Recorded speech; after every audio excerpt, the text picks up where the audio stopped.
there, Lindsay here, the Frugal Crafter. Today I have a coloring tutorial for you. We're going to use markers and colored pencils, and we're going to color this mason jar with some daffodils in it. This is from my Fancy Flowers digital stamp set from Lindsay Stamp Stuff, or you can go ahead and sketch it. I've shown you how to sketch daffodils before. It's not that difficult. Yeah, if you go to my daffodil watercolor pencil video, I'll put a link below the video for that, so you can check that out. Then you can see how to draw them, but I'm just going to use this because it's a little quicker. All right, so here is another one that I printed off. I actually found this in my in one of my folders down in my studio when I was cleaning the other day. I'm going to grab a couple shades of marker. I've got a Deco Blue, which is kind of a pale aqua, and I'm just going to go in and just add some color to the water area of the mason jar. This is really easy. You don't have to have a lot of experience to do this. It's amazing how you can get good results with very little work. All you got to do is practice with those supplies and learn how to use them. And it doesn't matter what brand of markers you're using either. And then I'm going to fill in with a little bit of this sky blue light. Sometimes I'll go right ahead in the larger end of my marker when I want to get more of a overall color. If I just kind of want to base it in a little bit and not get too caught up in the details.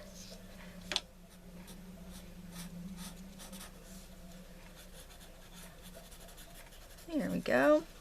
All right, and for our flowers, this is really easy. And the other thing is, you can actually stop after the marker part if you decide you don't want to overlay any colored pencil. That's fine too. I remember when I was when I first started taking art lessons when I was a child, my art teacher had me start off with Prismacolor pencils. In fact, I have some of those still in my collection. They're short, but I have some still. And so I drew with pencil and color pen and Prismacolors for the longest time. Prismacolor colored pencils. And then when I was 7, so from 5 to 7 I just drew. Then when I was 7 I started taking watercolor from the same teacher, and she showed me how to use colored pencils over my watercolor. So it was kind of nice to mix those together. If you want a little more definition, you can do the same thing with your markers. Here I'm going in with a jasmine yellow. It's just a little bit lighter. And I'm going to color over everything here. And that's just going to let those colors blend. And we will, look, I'm just like la-di-da, losing my train of thought. And then we'll add some colored pencils on top to define. But you could go in with some more marker and add a little bit more too that way. You know, it's completely up to you. I noticed some papers do better if you color first with a lighter color, then go in with the darker. I printed these off so long ago that I'm not sure what I printed them on. It feels like Georgia Pacific. But maybe I printed it on something else. I can't tell. It doesn't feel like Nina. Maybe it's paper tray. I'm not sure, to tell you the truth. I think I'd printed off a bunch for some friends so that we could all color flowers. I designed this set a long time ago. Alright, I'm going to bring that color right down into the trumpet part of that. And then I'm going to go in with this pale green. This is a Spectrum Noir DG2. It's kind of a, it kind of looks like sap green or a light olive color. And I'm just going to go in and color my stems. Whoops, went a little bit far on that one. Not a big deal. I think that people get pretty worried and worked up when they're using markers.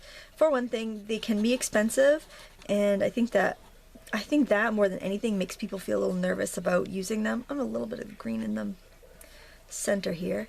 But really, if you don't use them, they're going to dry up. So you might as well just use them, not worry about it.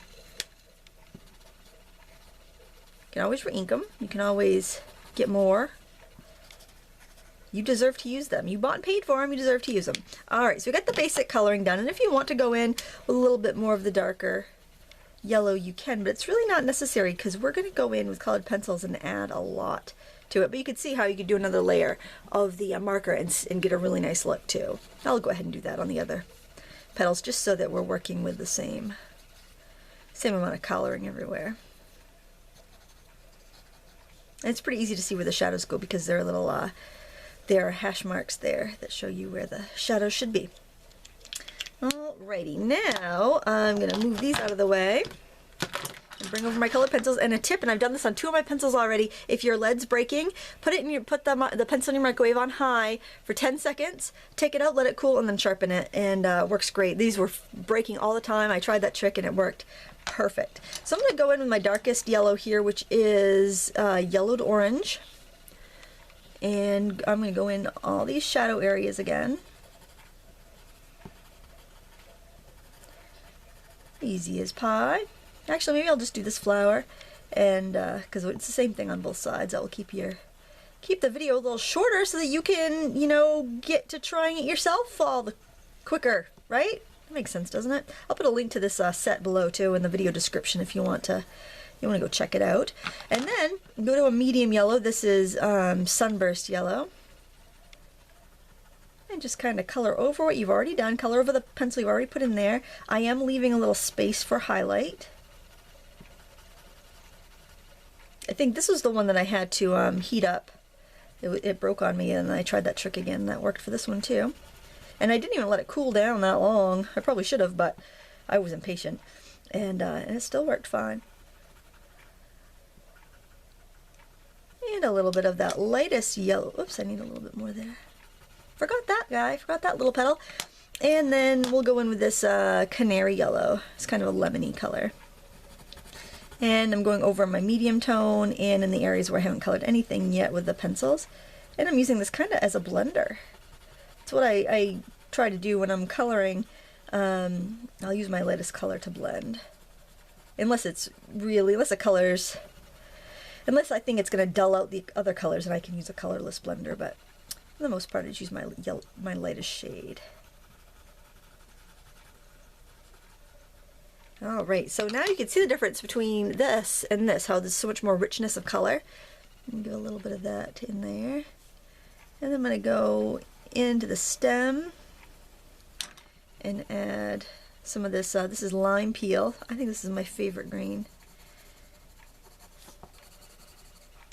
And we're going to add some shadows with this. You could have done this first too, but yeah, I guess I felt like doing the lighter one first. Doesn't really matter. It's a little bit easier to control the darks if you do the lights first, because it keeps too much from sticking. Grab some of this medium yellow just to kind of bridge the green to the yellow, kind of blend it in. Alright, and you can see, you can add a little bit of a highlight all the way up there. Just like so, and then I'll kind of do, I guess, half the glass with my colors here, just to show you how to bring out some of the detail. I want to put a little bit kind of coming off the bottom of the glass too, where the light will be shining through it. Less is more when you're dealing with glass if you're not going to spend a lot of time. I'm just putting some detail in the little quilting bits of that jar. Alright, I'm going to go in with the this lighter color. This is Deco Aqua. And I'm using a couple different kinds of markers, and I'm using Prismacolor pencils, but please use what you have on hand. I can actually kind of just glaze over everything with this, so it kind of looks like the stuff is behind the glass.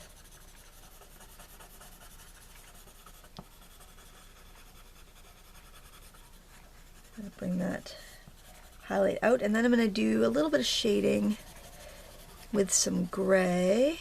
Just get that filled in a little bit. I've got this, this is Cold Gray Light. Just going to throw in some shadow back here. Just help push it into the background a little bit. A little bit of shadow under the threads and the edges of the glass. I'm not going to do that flower because it's the same exact thing as I did, and you don't probably want to see that again. It's pretty self-explanatory. You watch me do the other one. And take your time, because coloring should be fun and relaxing and peaceful, so don't feel like you have to rush as fast as I am. And then I'm going to bring out my shadow here. Just pull it up to the side under the vase, mason jar. Oh, the daffodils are pretty. I saw so many when I was walking this morning. It's raining. We've had a very, very rainy spring. Cool spring too. I still have my winter fleece on down in my basement craft room. And then you can add some nice highlights. And I'll just go in with a little bit of white and just on the brightest parts of my flower. Actually, I think I'll go in with this end because I didn't quite sharpen this one. One end is hard. Going on my highlights. I can add some highlights to the water. Add some highlights and a little reflection in my shadow. And there you go. There you have it. Easy as pie. And I'll show you the finished one so you can see the other flower all done as well. And there you go. If you like this video, please give me a thumbs up and subscribe. Tell your friends. Share it on Facebook, Pinterest, Twitter, wherever you share stuff. I don't know. I'm so computer illiterate. I'm social media illiterate. Anyway, thank you so much for watching. And until next time, happy crafting.